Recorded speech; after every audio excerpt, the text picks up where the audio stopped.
Hey everyone, so welcome back to a brand new episode of Super Tutor, your mastering guide in making it successful in online teaching. So today I'm just going to discuss about like 3 ChatGPT prompt that makes your teaching career so easy. So before starting with the video, let me introduce myself. My name is Vaishagana, academic head of Super Tutor powered by Angle Learn. With that being said, without further ado, let's start our class. So as you may know, like how to use a ChatGPT, because in the previous webinar we discussed about how to open the ChatGPT, how to sign up, and also I'm pretty sure that most of you know that how to open ChatGPT. So with that being said in mind, keep it in mind. I'm just going to open my private window over here. Any window is fine. It's not necessary to just open any. I mean, in the Edge itself, any browser is fine. Actually, I'm just convenient with the Microsoft Edge, so I'm just opening the Microsoft Edge itself here. So I'm just going to search for ChatGPT here, right? Yes, I'm good.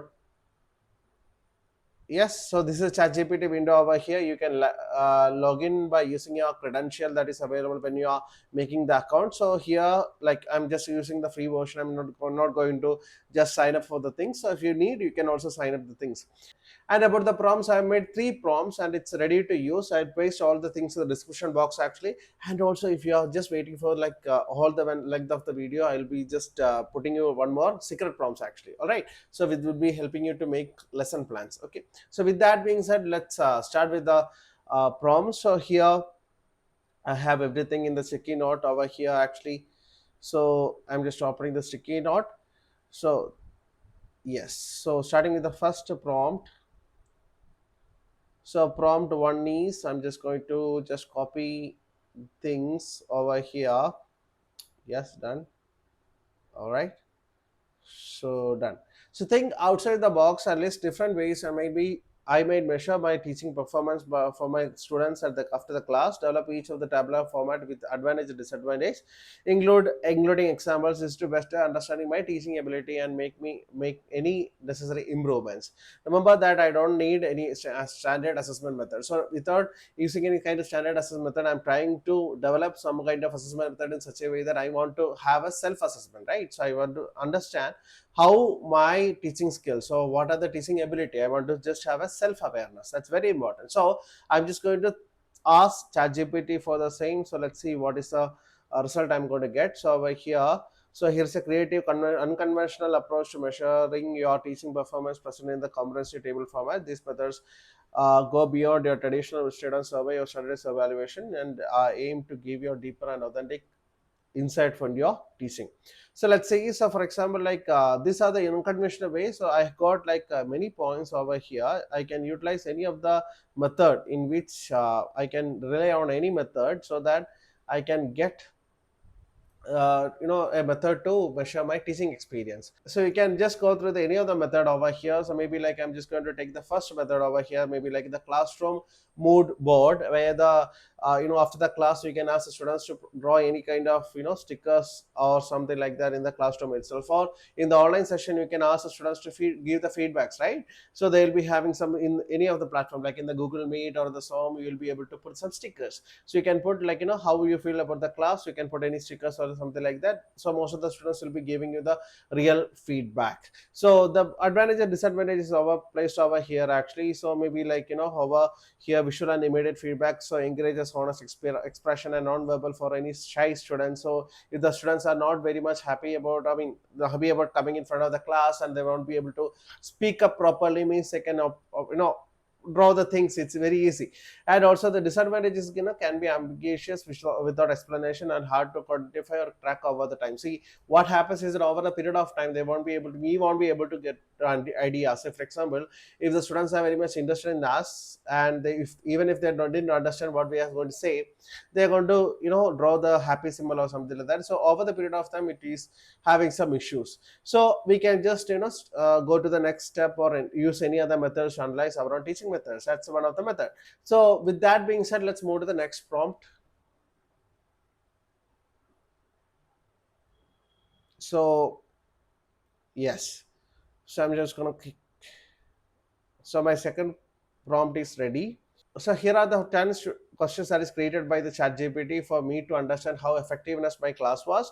But the first question is, how clearly did the teacher explain today's topic? So you can write, or the students can, students can easily rate you actually. So like, from 1 being the least and 10 being the extremely clear, you'll be getting an idea like, how most of the students are understanding or how effective your teaching skills. I mean, how effective is your teaching for about like most of the students.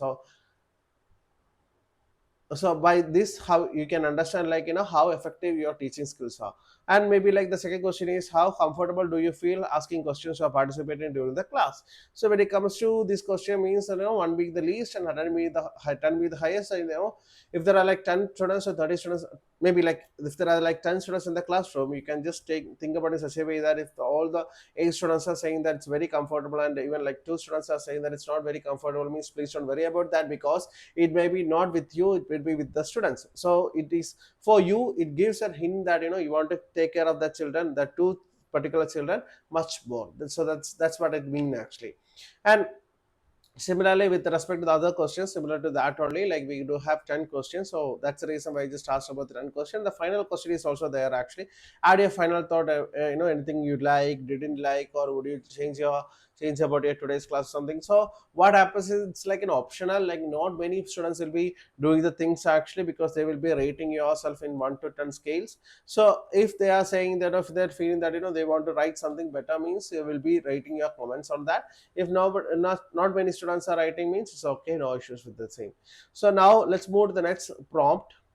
So now I am an online one-on-one scientific tutor. So tomorrow I'm planning to, or I plan to take an exam on the 7th standard fundamental science chapter acid and base, which is a part of the SCRT curriculum. So yes, my okay, so I'm just going to change with CBSE curriculum. That will be better. CBSE curriculum. And yes. So yes, by learning objective, and I need learning objective actually. Yes, I need, yeah. And the students will be identifying the common acids, example lemon juice, vinegar, and bases, etc. Like, example baking soda, soap. Describe the property of the acid, so taste, turns. It's basically like chemistry thing actually, right? So I'm just going to put the things over here, and let's see what's happening. Yes. So here I got to understand about, what is learning objective for each topic, like an acid and base over here. So by the end of the session, yeah. So by the end of the session, the students will be able to identify the common substances that, the acids, example lemon juice, vinegar, and base, or something like that, and differentiate with the properties of acids and bases over here.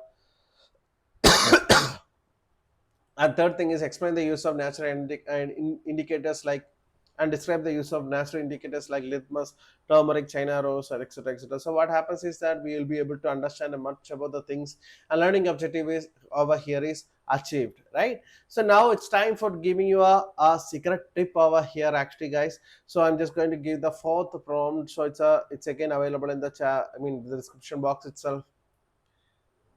So it might be useful for you in such a way that you are going to make lesson plans for your teaching, right? So I'm pretty sure that most of you are well aware with the lesson plans actually, like, how effective are lesson plans, and what are the basic fundamental principle of lesson plans. So I'm pretty sure that most of you are aware about that, 5E principles and everything. So 5E principle is nothing but engage, explore, explain, elaborate, and evaluate. So this is how you're going to create the lesson plans. It's very important, right? So I'm going to, in such a way that I'm just going to give students something activity, and yes, and I'm going to just make enough changes. And here let's read together. So act as an expert instructional designer. I need to create a 15-minute lesson plan for my year 7 science class on the topic of the water cycle. Please structure the entire lesson using the 5E model, that is engage, explore, explain, elaborate, and evaluate. For each stage, suggest a teacher-led activity, a student-centered activity, and also include key learning objective, that is required materials, as well as like what all things are necessary too. So let's see.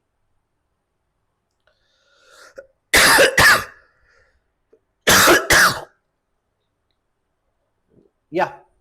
So it's ready over here. So absolutely here is like comprehensive 50 minutes lesson plan that is for the year 7. So year 7 is nothing but it's grade 7 only.